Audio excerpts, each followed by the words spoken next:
Hey, welcome. So, let me ask you something. Have you ever walked out of a doctor's office feeling like that was it? Like you just had this quick, kind of light conversation that didn't really get to the heart of anything? Well, today, we're diving deep into that exact feeling. We're going to analyze why medical consultations can sometimes feel way more like a formality than actual effective care. So, let's just start with the big, bold question that, let's be honest, many of us have probably asked ourselves. Are these consultations really meaningful? Because way too often, they can feel like the system is just checking a box. Like it's more about creating a paper trail than actually getting to the root of what's going on with our health. And this feeling, it's incredibly common. I mean, this quote just nails it perfectly, doesn't it? That feeling of a superficial chat where nothing much really gets done. If this sounds familiar, trust me, you are not alone.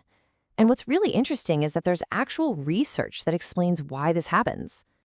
All right, so to really get to the bottom of this, here's our game plan.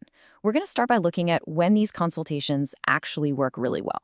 Then we'll unpack the big systemic reasons they so often feel like they're falling short. From there, we'll talk about some big picture solutions, and I think most importantly, what you can do to make your very next doctor's visit way more effective. Okay, so first things first, let's be super clear about something. The evidence is overwhelming that medical consultations absolutely can be incredibly effective.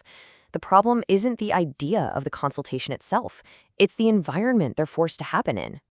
Yeah, study after study points to these three big things. When you've got genuine, quality communication, when you get to see the same doctor over and over again, that's what experts call continuity of care, and no surprise, when the appointments are just plain longer. When those three things happen, patient outcomes get better, people are happier, and even things like prescription errors go way down. So we know exactly what the ideal looks like. So that brings us to the million-dollar question, right? If we know what works, why does the reality so often feel like you're being rushed through a revolving door? Well, that frustration you feel, it is totally justified, and it's all rooted in some really powerful structural issues. It pretty much boils down to four main pressures squeezing the life out of the appointment. First, there's just intense time pressure, not enough minutes for a deep conversation. Then, you layer on top of that the constant threat of lawsuits, which totally changes a doctor's focus.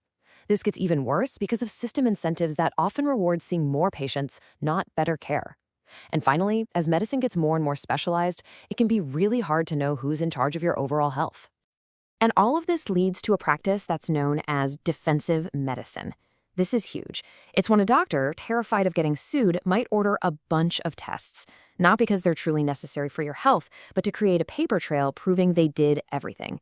All of a sudden, the consultation stops being about you and starts being about protecting against liability. And this chart, wow, it just lays out the conflict perfectly. The ideal is all about you, the patient, your needs, making decisions together, building trust. But the reality of the system pushes doctors in a completely different direction. Focus on the paperwork, practice defensively, and just get as many patients through the door as possible. It's a total clash of incentives. So how in the world do we fix this, right? How do we stop this from just being an exercise in alibi building and get back to care that's actually meaningful? Well, the real solutions have to start at the system level. The research points to a few major reforms. First, just give doctors more time. Extend those standard consultation times so a real conversation can happen. Second, build systems that actually encourage you to see the same doctor consistently. And third, we need to look at legal reforms that could ease the immense pressure on doctors to practice so defensively. Each one of these would help bring the focus right back to where it belongs, on the patient. Now, while we're all waiting for those big systemic changes to happen, and they can take a while, the really good news is that you are not powerless. Not at all.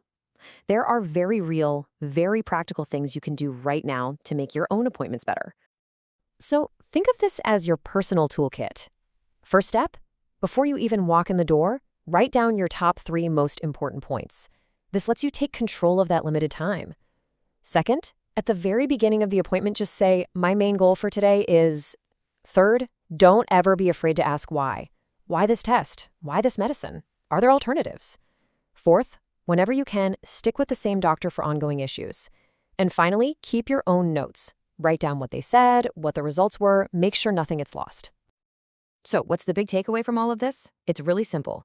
If you've ever felt that a doctor's visit was rushed or shallow or just off, your feeling is valid. It is not just in your head.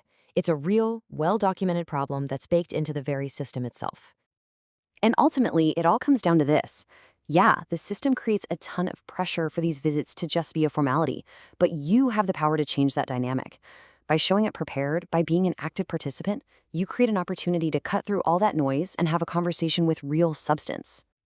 And that leaves us with one final thought to take with you.